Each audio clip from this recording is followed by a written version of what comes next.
Welcome to Rock School Proprietor Podcast.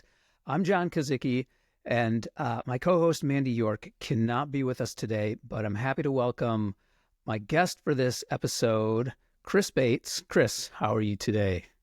John, my brother, how are you? I'm great. I'm doing well. So, going to give our listeners who don't know you a little bit of background.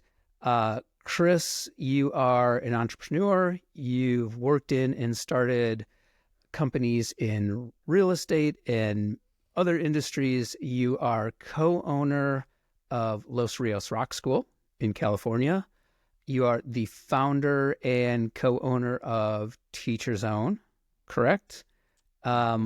Which is a kind of an all-in-one studio management and learning management platform for lesson businesses. So I think some of our listeners may know you from that.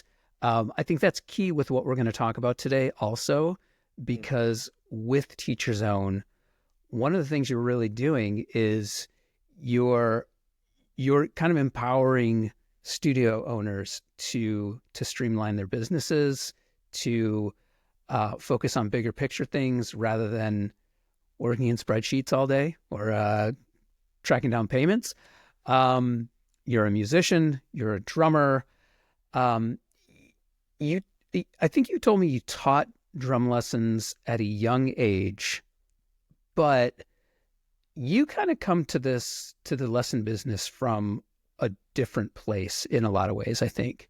And that's why I think your experience and your insight is so valuable, because most studio owners come from first being a musician, then being a teacher, then opening their studio, and then becoming business owners.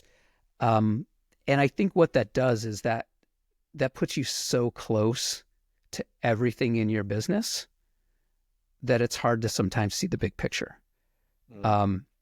So that's the intro. Am I missing anything?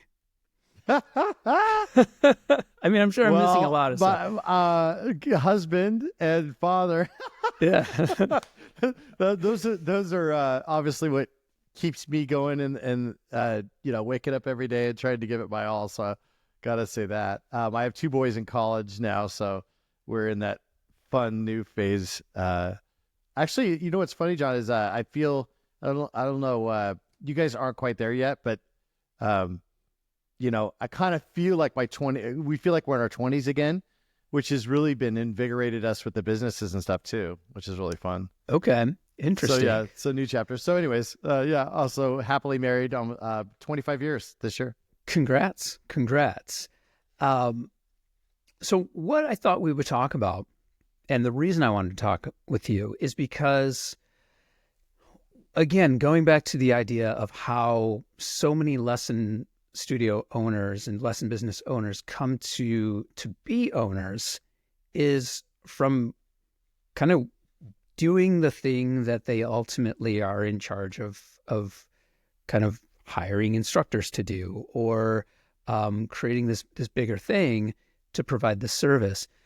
And where I think your insight would be really valuable is for people who are maybe in that solo teacher position right now and thinking they want to grow, or maybe they do have a lesson studio that they've been running for a while and they want to grow it bigger.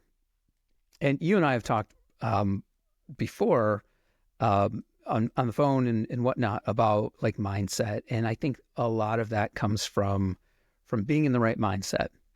And you had mentioned to me earlier the concept of working in your business and working versus working on your business. And that comes from, I mean, where I heard it was the E-Myth, correct?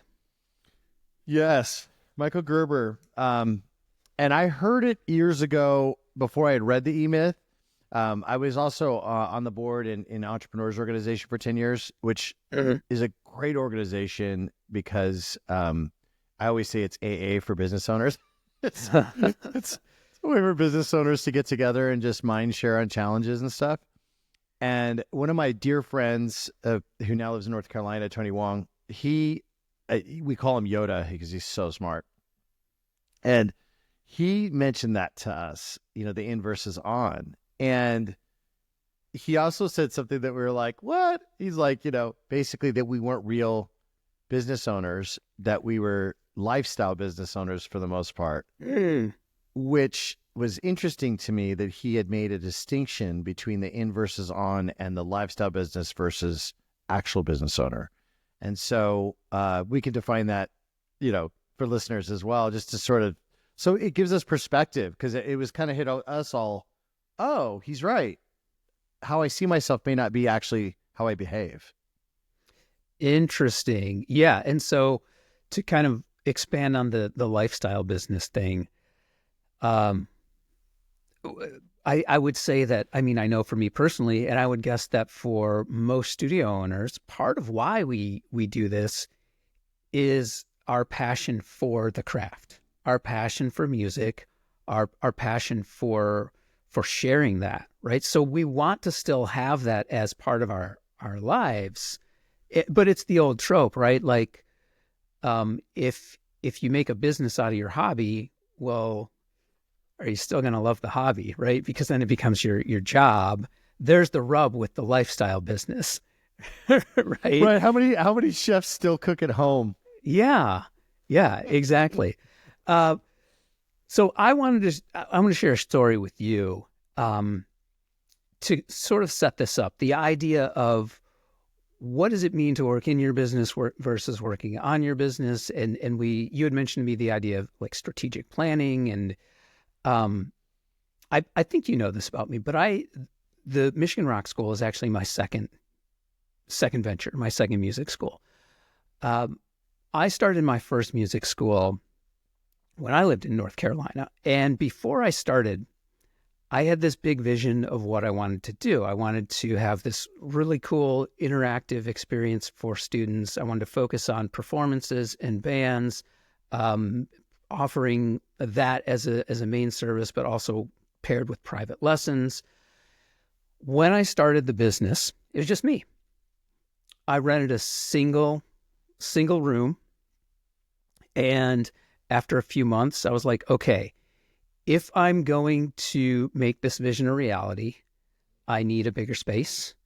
I have to hire some other instructors because I can't do everything myself. So I did that. And again, my goal was to create this larger thing. So as soon as I got that bigger space and I hired that other instructor, really quick, I realized like, oh my gosh, my rent is higher. I've got to make sure that I can pay for this rent, and I've got to make sure my instructors are being compensated. I've got to get some more students in here. And the quickest way to do that was to get more private lesson students. And every step along the way, as I made some sort of like step towards growth, I kind of fell back to this idea of like, I got to get this many more private students, right? To finance this next thing. And it kind of became this little trap where I was so focused on getting the private students because I needed them to finance the next big step. I never really realized what I wanted to do with the big picture. So ultimately, I ran that business for about 5 years, moderately successful with the bands, but definitely not what I wanted it to be. Started Michigan Rock School, and the first thing I did was I sat down and I thought, what were those traps that I fell into that prevented me from creating this amazing band program? Brilliant. And the realization was, well, I was collecting private lesson students just to finance what I wanted to do. It didn't matter if they were the right students. It didn't matter if they were interested in this bigger picture, which was the interaction, the community, and the bands. So I made a conscious effort when I started Michigan Rock School, the second venture, not to fall into that trap. And I knew it might meant slower growth, but it was going to result in the realization of this bigger picture. So I took a strategic plan. What do you think? I love it. That's well, and the fact that you learn from your mistakes. I mean, I've repeated mine too many times. So good for you. Yeah. Yeah. Oh, I've done that too. We always kind of gravitate towards what feels comfortable. And I think that's true. And you actually articulated one of the biggest problems of being in business at all is, doing a business. It's like as soon as there's business to do, then it becomes much harder to have vision or, create something that's more in alignment maybe with what you hoped to at the beginning. You get so busy, basically. Sure. It's a bandwidth issue, really. We all only have so much bandwidth. And it's chronic. I mean, listen, if you guys haven't read the E-Myth, Michael Gerber, it's The Entrepreneurial Myth. It's a great book because it really talks about all of us in the lesson business. Everybody that teaches music, you pretty much are doing what he talks about, which is that the business owners of the world, as we all kind of start out as small businesses, we're basically taking a talent or a skill that we had or something that we are really passionate about, and then we're turning that into a business, initially a lifestyle business. Yep. So all of us start this way typically. I mean, it's rare that you don't, unless it's your, like in my case, my 7th business. So I'm finally thinking this way like you did, where you, it's like the more you do it, the more you're like, okay. Right. Yeah. But all of us start that way. I started that way with my first band in Hollywood, and that morphed into owning real estate offices later on, because I wasn't bright enough to figure out how to have the music career I desired. I actually forgot that I used to teach. It's just so ironic now because I'm so involved in teaching day to day with my staff and everybody. I forgot how much I loved it too. Like it's such a special. And I think that's the gift really of the music industry changing from selling records, to the digital, is it's so much harder to make money off your music that I feel like the youth have really benefited. I'll bet more kids are being mentored now than, 30 years ago by far. Interesting. So it's actually in a neat way, more people will be playing because of it. More people will be enjoying music and transforming others because of it, which is just, I love. Well, okay. And you were talking about the E-Myth, and one point that I think I want to clarify is in the E-Myth, Gerber talks about 3 categories, right? He talks about I believe it's the technician, right? Is it the manager and the entrepreneur? Yep. Yeah. And I think we all come to these businesses as the technician who decides, okay, I'm going to also take on the role of the manager and dip my toe in the water of the entrepreneur, possibly. Right. Right. Yeah. So basically, we all start out as the technician. The question is, how much do you carry of your technician side? So in other words, let's say you're an incredible guitar teacher or incredible vocal coach. Do you always maintain that part of your business where you're still a technician, or do you transition out of it? And what most people do that he talks about, which is the whole working in, is that we get so caught up in the day-to-day that we're essentially stuck. And we're stuck. We're still a technician, and we're trying to do some managerial, which would be like systems. And, managerial tasks is basically like keeping people accountable, training staff, systems, playbooks, operating procedures, things like that. Right. And an entrepreneur would be more growth-minded, vision, big picture, that kind of thing. So what we try to do is we try to stuff it all into this working in your box. But if you're teaching, for a lot of people, 30 hours a week, yes, doing those other things is exhausting, right? But let's be realistic. And that's exactly where I was in that, in my story. I was teaching. I realized like, oh, I just gave myself another job, which is being a manager also. And I didn't stop teaching, right? I kept teaching because again, I need to grow this thing. I need to get more students. I need to finance the next steps. So I took on 2 jobs without that third aspect of the strategic planning, which is the entrepreneurial aspect.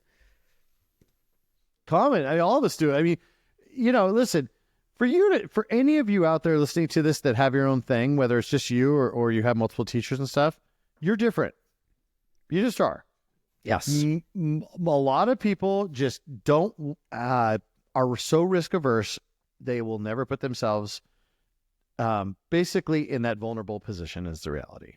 Mm-hmm. And so bravo to anyone listening to this that has the courage, because it takes courage.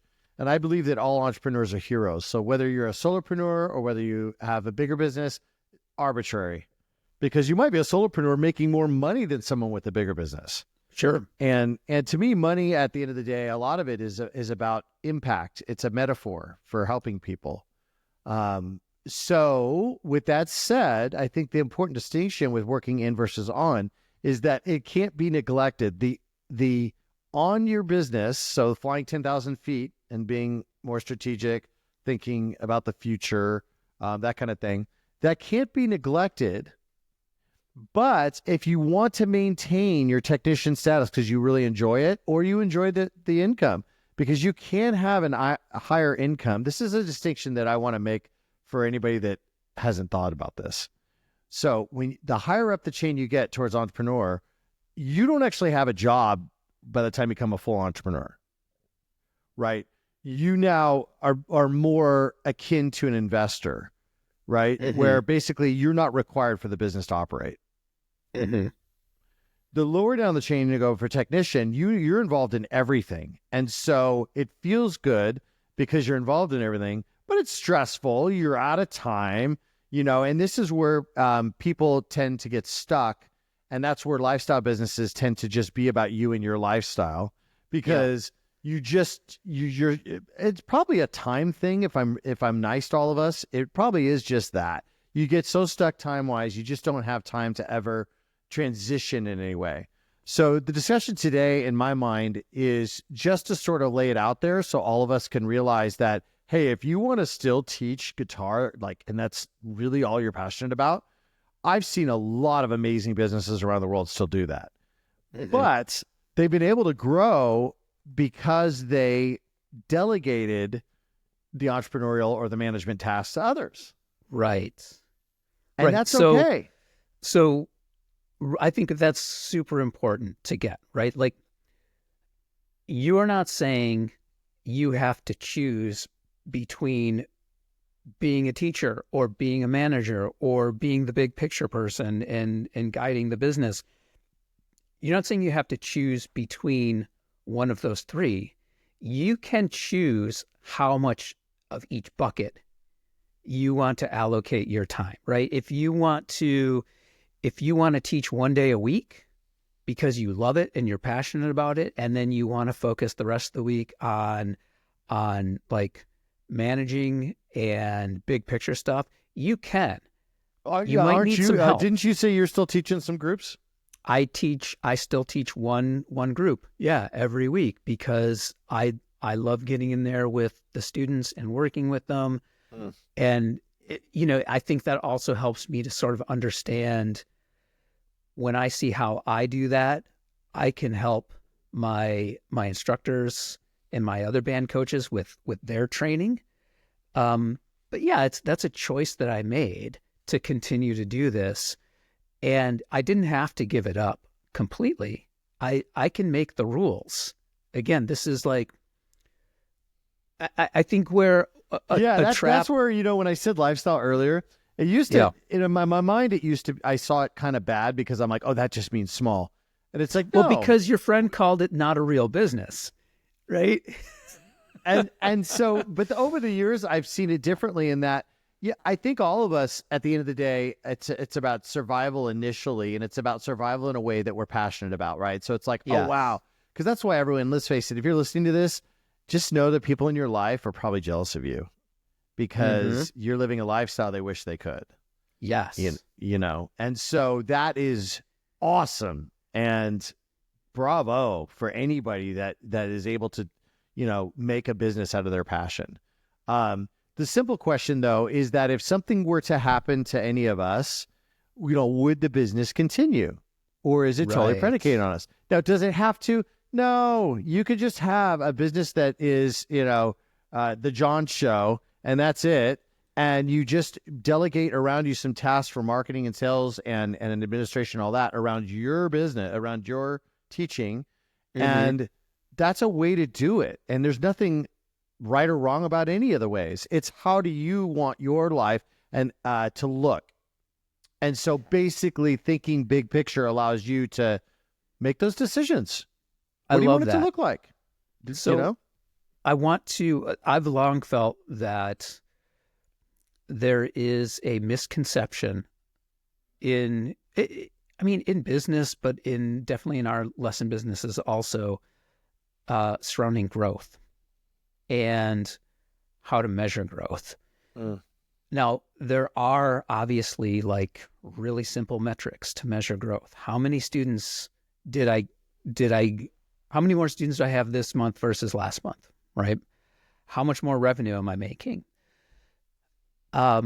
Which are absolutely valid. And I think those could and should come into the conversation. But what is the cost associated with that, right? If you are all of a sudden working 4 days a week, 12-hour days, or 5 days a week, or 6 days a week, right? Is that the kind of growth that you want? And I think, the perception is well, yeah, we measure growth by student numbers, but that's where it gets tricky. Is your life better for that growth, or are you basically trading more of your time to see that growth, and so that's the expense? Yeah, I mean, in the middle of my career, when I owned a global software company called Agent Marketing, and I owned a printing operation, and we had staff all over the world, and all this stuff. It was kind of what I had dreamed for. And then I looked in the mirror and I was like, oh my gosh, I never get to see my kids. I'm never home. So the sacrifice, it's be careful what you wish for. Yeah. I got what I had dreamed for, and it wasn't what I thought. And when I sold that company, I'll never forget, I sat down with my now freshman in college son, Hudson, and Hudson's a little redhead, and at the time he had that gravelly little voice. And when we're shooting hoops outside, and I'm like, your dad's thinking about selling the company. And he's like, really? Why, Dad? And I'm like, so I can hang out with you. And so we're playing. And then he grabs the ball about halfway through, and he looks at me and he goes, bottom line, we going to see you more or what? I'm like, you just made my decision for me. Wow, So I love that. I love that question. Because I want to give examples. To me, when you said that, that's growth, right? That's growth, not necessarily in terms of I made this many more sales, but you looked at personal growth. You looked at how much personal time you're gaining, right? So that is a measure of growth, right? If you're working 6 days a week and you say, I want to work 5 days a week by the end of this year, I don't think that should be looked at as, well, yeah, it's cutting back. And that's what we think about. We think about, I'm cutting back, right? But there is a gain there. That is growth. If you are able to look at your business and make a plan so that, okay, by the end of this year, I'm going to work 5 days a week. By the middle of next year, I'm going to work 4 days a week. Yes. By the end of next year, I'm going to work 3 days a week, right? If you can maintain your lifestyle and those are your gains, that counts as growth. My old business Tyler and I had a coach the last number of years. His name is Dan Martell. And Dan is a big coach out there, and he wrote a book called Buy Back Your Time. And that's a big part of it, right? And Dan has a quote that I now totally embody and love. And the quote, I'll butcher it, but basically it's, what did he say? Having, this is on working on your business. Having others do the work 70% as good as you is 100% freaking awesome. And so the buy back your time mentality is like, what are the tasks that you may not be great at? What are the tasks that have to get done regardless that isn't your superpower, the best use of your time? And how can you get them done? It doesn't have to be hiring someone. It could also be utilizing tools or systems. It could be using fractional professionals, like bookkeepers in a fractional way or things like that. The question is that how can you delegate those tasks that aren't the best, or like you said, maybe it's not best. Maybe it's just you don't want to spend your time on that. Right. Yeah. Yeah. Like, I'm good at it. I don't want to do it though. So that's okay. all related. Yeah. And that's all related to growth. That's all related to strategic planning. And the other thing with growth too, something that you made me think of when you mentioned it. So you can grow, like you said, you could say, hey, I'm growing because I'm buying back my personal time. That's a growth. Absolutely. Great distinction. Another growth to think about in the lesson business isn't that you are going to keep growing to infinity like some businesses try to do. It's more, can you create a sustainable business? Because if you think about Disney, I don't know if you've seen them, but there is on the Disney Channel, there's some cool things where they actually show you how they made the rides. Oh, I haven't seen those. My wife and I binged them recently, and it was like, oh, this is so cool. But one of the things that he was big on was people returning to the park. So it's the same customer, right? It's not like growth. It's literally just our version of a student coming back all the time, for a number of years. And so his mindset was, well, we better always, he actually said that over and over. The one thing you'll know with Disney, anytime you see Disney on it, is you'll know that we're always trying to get better, something like that. We're always, every time you come, we're going to try and have it be a little bit different. So he was trying to inspire people to want to have the experience over and over again as they put, different nuggets here and there and different changes. So the true Disney fans are looking for those things all the time, right? And it becomes... So growth can also be that. It can be sustainability, because with inflation, I'm not an economist, but bottom line with inflation is it's an erosion, right? It's like everything's eroding if you don't maintain it. And so economic inflation is roughly 3 to 4% always. Right. I mean, it fluctuates, but over a 30-year period, I think the average is that 3.5%, 4%. So that means that every year, if you're not looking at ways to increase your value so you can up your prices along with inflation, ways to keep having new students come in as old students graduate, potentially, if you're working with kids, you've got like a built-in churn because they're going to leave you when they graduate. Right. So knowing that growth for a lot of us is being able to maintain, is to get to a certain level where we can enjoy our work and make a great impact, and then maintain it. So, question now, because again, we kind of ventured into the area of growth, but it's still all related to that planning.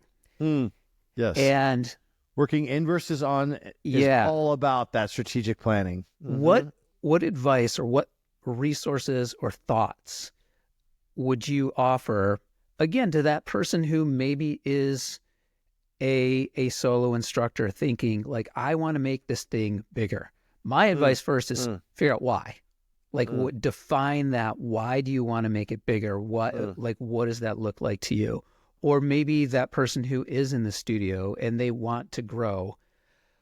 What is your advice to figure out, like, okay, well, how do I define what I want this to be? How do I develop a plan so that I can take steps toward that? So, off the top of my head, there's 5 things. I was thinking about this, and I'm like, okay, what are the 5 things? Because lists are awesome. They force us to.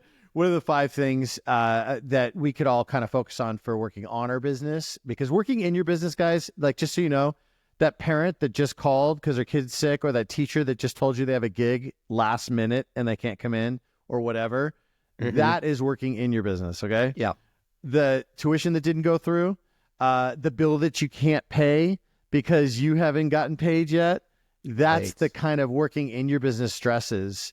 It's the billing stuff, the scheduling stuff, the parent communication stuff. It's the staff stuff. It's all of it. So the 5 things to know that you're working on your business, strategy. So we've talked, and we could talk about all 5, but strategy, basically thinking about the future, not just about in the right now. Number 2, simplification. So it's about being focused and simple in your business practices, because then it's repeatable. I say this all the time to folks. I'm like, listen, we have people come to us and they're so complex. And I'm like, so just understand, when you're creating a business, if the more complex you are, the more you need a human. The more simple you are, the more systems and robots and computers can take over. Sure. So simplicity is big. So strategic, simplify, sales and marketing. Now I'm realizing it's an alliteration, all S's. The 4th one would be staff. Like, so in other words, staff development, training, that kind of stuff. And then the last one is, we could figure out an S for it, but basically brand versus it just being about you. And this is a hard one, especially for if you're a musician that's been celebrated, because a lot of you out there have had great careers or done great things. And so you've got a name, or you were in a band with a name, or you've done something wonderful. Just know that the more we can make the brand bigger than ourselves, the more opportunities we create for our customers, for our students, and for our staff. So the 5 things: strategic, simplify, sales, staff growth, and then brand. With that, I was watching, John, I'm addicted to those Kitchen Nightmares and like Bar Rescue and all that stuff. And I'm watching one the other night, and I was like, oh my gosh, this is like every music school owner I know. She owns a Southern restaurant, and Ramsey's standing there, and he can't believe it, like that it's actually as bad as they said it was. Okay. She won't let her chefs do anything. They're standing there staring at her. And she's like, no, get out of the way, I got it. No, get out of the way, I got it. No, get out of the way, I got it. And so we all say that metaphorically, like, I'm too involved. I'm trying to do too much. I'm too whatever. She was like the extreme version, where she literally had staff just standing there watching her the whole shift because she just was trying to do everything. That is the ultimate in your business. You're so in it that you just aren't at all on it. And to me, that is toxic. She needs to either delegate the on stuff or create what you and I were saying, more of a hybrid approach. Right. And that's, I know I'm a bit of a perfectionist. I've fallen into that too. Right. So that's what you were saying about your, I don't know if it was your mentor or your coach who said, someone else doing it at 70% as good as you can is 100% awesome. Right. So it's not going to be like you do it, but it's also like, quick story. I was training one of my band instructors, having him sit in on the band I was coaching a couple of weeks ago, and the kids were rowdy. They were out of control, right? And I kind of lost it. I yelled at them, and I was like, "This is what we got to do. We got to do this. We got to get this done." So much so, I was like, "All right, I got to step out of the room because I know I'm not being effective right now." I stepped out of the room, and new band coach, he got it under control. I didn't have to go back in there. So where my head is like, oh, I'm in here because I have to train him. I have to show how it's done. I have to show him how to do this thing the way that I do it so that then he can do it. he'd already figured it out. You know, he Right. had a better handle. They'll He had a better handle surprise on 'em. you. Yes. We have that right now. Our director, Phil, is so much better than Tyler and me in that way, because Tyler and I, are very passive aggressive. Like, we both have a similar personality, and we just expect it to be done a certain way. And so we won't say anything, assuming it is. And then eventually we'll realize it isn't. And then we lose our cool. And, that's a terrible way to, help people grow and learn. So Phil, on the other hand, is just this genius, gentle soul that's brilliant. And he is so good at what, just like you said, we would have approached it from a much harsher standpoint. He'll approach it from a loving standpoint and actually get more and better effect than we will with the staff. So let's go through each of these real quick. The first one is strategize. Bottom line, guys, you got to fly 10,000 feet. You got to. So what I like to do, for instance, is right now what we're doing at Los Rios is we're planning out. We should have done it last year, but we're getting better at it. We tend to plan 4 months. So we do 4-month cycles, right? So we're always good at that.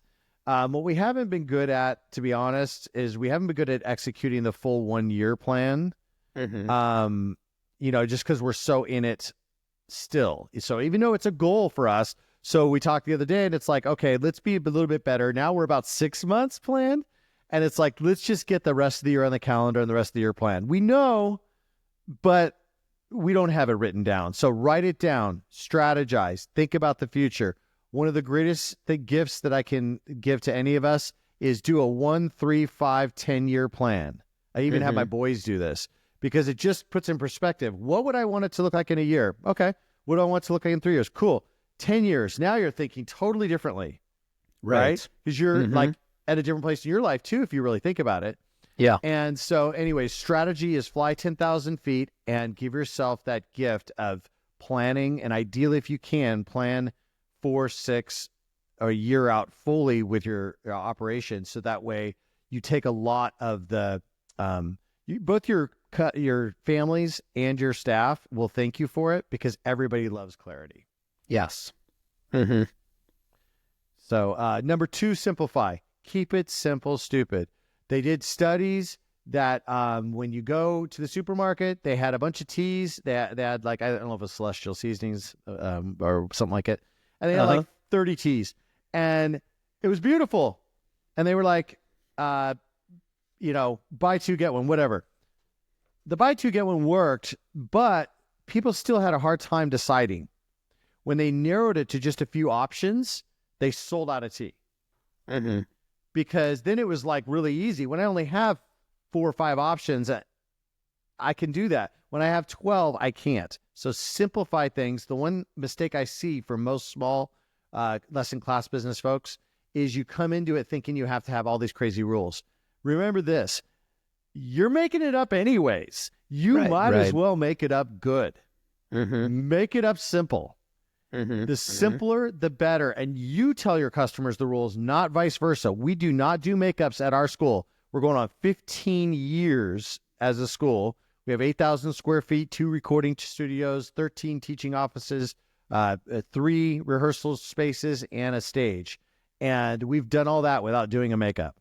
So you don't have to do them. We do, however, do IOUs or makeups for teachers when they miss, but we try to make those up before they miss. So often teachers will let us know I'm going on tour in 3 months for a month. So we'll do those makeups way before they leave if we can. But just know you get to make up your rules. We made that rule up. So you make them up. So simplify. It's easier for the clients to understand what's going on. Also easier to teach other people to do these things so that you don't have to enforce all these crazy rules. Yeah. Then staff development becomes easier by default. You're exactly right. Right. Yeah. Number 3, I have sales and marketing, and I don't want to go down that wormhole as much. You and I can go down the staff wormhole. Sure. But that wormhole, bottom line, guys, everybody says, oh, I just work on referrals. Really? Because if you just work on referrals, you're either teeny or you're a master marketer and you're pretending like you just work on referrals. Because to get those referrals takes effort. It means you have to actually cultivate your past and current customers. It means you have to be involved in the community. It means you probably have to do articles and SEO and things. It means that you probably at some point have some sort of community outreach or ads or connection to the local schools, or you're creating once in a lifetime moments for students that then people talk about and newspapers write about. Anyways, you just can't have a business in a vacuum. You have to make sure that you have a way that you're connecting with others about your business. And so, just know that you have to get that part handled. If you're not good at it or you don't want to deal with it, well, like most of us, just know that there's tons of tools out there. There's a myriad of not only tools, but agencies that will work for very inexpensive, and just take us like 8% of your ad revenue. So let's say you're going to spend $1,000 or $2,000 a month. They're just going to take a little fee to help you run those ads. Or a mom in your studio who used to work in marketing, public relations, and maybe wants to trade. You never know. Have you done that? Well, I've done it with other things. That's brilliant. But no. Mandy mentioned on a previous episode that all of her photos that she has in her studio, she's never paid for them. She's never paid a photographer. She's done all in trade with parents who are in her studio. Tyler did it with me. So I've been, Tyler and I have we're at Los Rios 15 years old. We've been officially partnered up for almost 11 of those 15 years. But I was there from the very beginning. Day one, when Tyler started teaching, I owned a print shop. So I was Tyler's drummer in his band, so I would love that he was doing it. So I'm printing stuff for him. And it wasn't just me. He had our friend Damien doing stuff. He had all of us because we were rallying around our friend. Yeah. And so if you're starting out, people will rally around you because everyone loves the arts and everybody wants to support us. So yeah, that's a big one. I love that. So that's, sales and marketing. Don't neglect it. Just know it has to be done regardless. So you might as well have friends, family, whoever help, but get her done. Another thing of working on the last two would be staff and brand. So the staff thing, you're an amazing trainer and coach to your staff. And I know that's been really important to you. So do you want to just talk a little bit about that? That's a hard one. I will talk about training. One thing that it took me a long time to learn is if I don't have at least an outline when it comes to training new staff, I'm starting from the beginning every single time. Right. So when I realized like, man, I'm always going to have to hire new instructors. Maybe I should write this down. All these things that I tell them, maybe I should have an outline, and then maybe I should have a few bullet points for each of those outline points. And then, hey, you know what? Maybe I should just record this interaction that I'm having with this new hire. So that way, when I have another new hire next time, I've got like a resource that I can give them in the front end rather than have to recreate all of this. Yeah. Brilliant. I mean, we did that with our audition requirements. We recorded them and put them in TeacherZone like 10 years ago. We're still assigning the same audition. We made a couple tweaks to them, but overall, the same audition requirements for all 5 instruments for every season for advanced, intermediate, and beginner. We've codified it. Yeah. Well, and the reason I didn't do it in the front end was because I didn't like to do it. I didn't want to have to take time out of what I already was doing to do this task, which is train a new hire, right? You bought back your time by creating a system. Yeah. And I love the term playbook or SOPs, standard operating procedures. Playbook, though, to me is exciting because it's more in action. You're creating a playbook of how to train a teacher or how a teacher should see things to work in your organization. Right. And we did that, for instance, with our tours. We like to do in-person tours for families, and because we found that it really helps retention. So for us, trials haven't been as successful as the tours. So but we decided, like, I did them for years, Tyler did them for years, and then we're like exhausted about it. So then we had Phil start doing them, and then Phil got over it. So then Phil and I created we basically just codified Tyler, my, and Phil's script in one. Yeah. And now that script is being taught to advanced students. And now we have students doing it. Amazing. Yeah. So, yeah. So staff meetings are big. For those of you that have contractors, that's fine. You can figure out however complies with that. I like employees because then we can. So we have, I have Monday operations meetings with our school staff.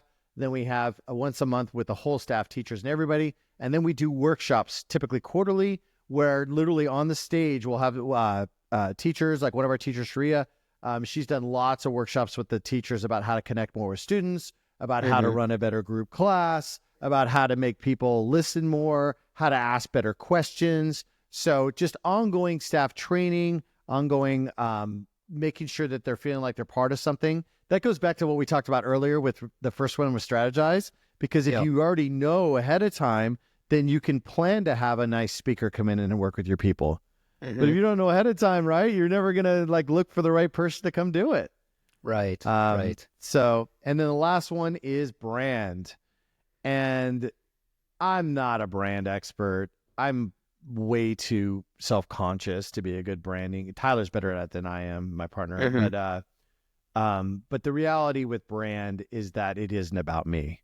It is about you. It's about Michigan Rock School. It's about Los Rios Rock School. Right. Although, like going back to the idea of the solo instructor who doesn't want to hire anyone else, it can be about that person, right? It can be, but good point. Good point. In that instance, if what your goal is to just be that solo instructor, then maybe you want to farm that out.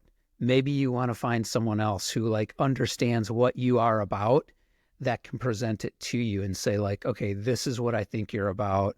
I think that's a good instance to. Yes. And that's brilliant, because then also you can, by having someone else help, it's a lot easier for someone else to talk about you. Yes. So yeah, you're right. Either way, your brand, even if it is you. So I misspoke.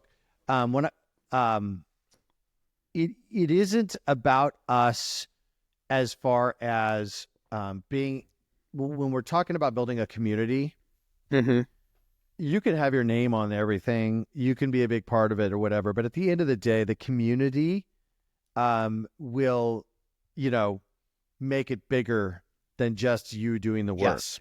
So I guess when I say it isn't about me, it's because I think in terms of community, right? I think in terms of like the impacts we're having on students that I've never even met potentially or something.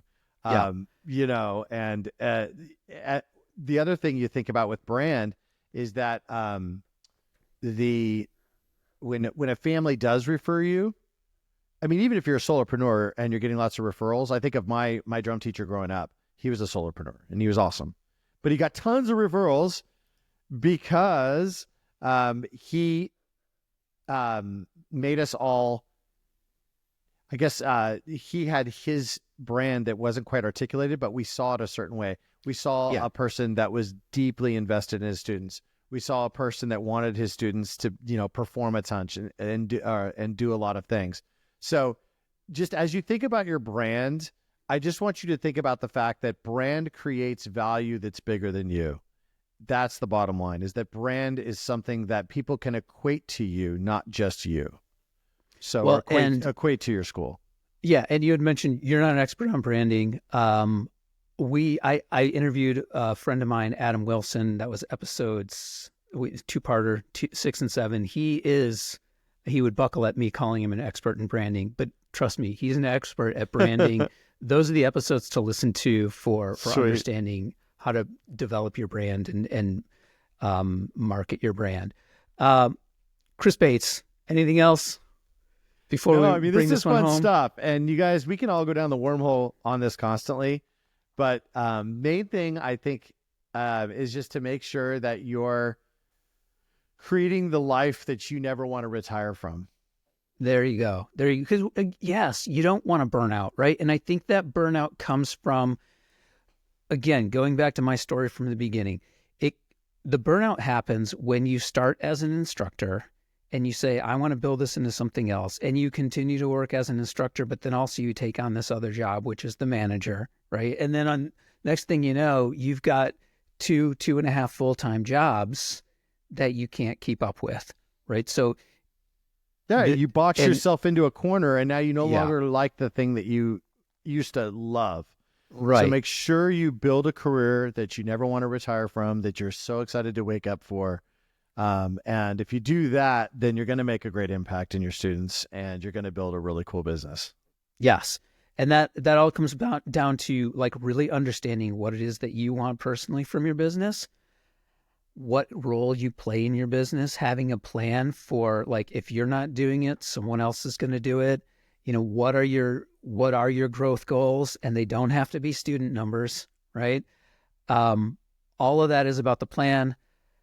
Chris, I appreciate your expertise. I appreciate you chiming in on all of this stuff. We're going to wrap it up for Rock School Proprietor Podcast. Yes, sir. Thanks for having Always me. great. Grateful Always to be great here, to talk to you, Chris. Thanks. Mm-hmm. And we'll see you next time.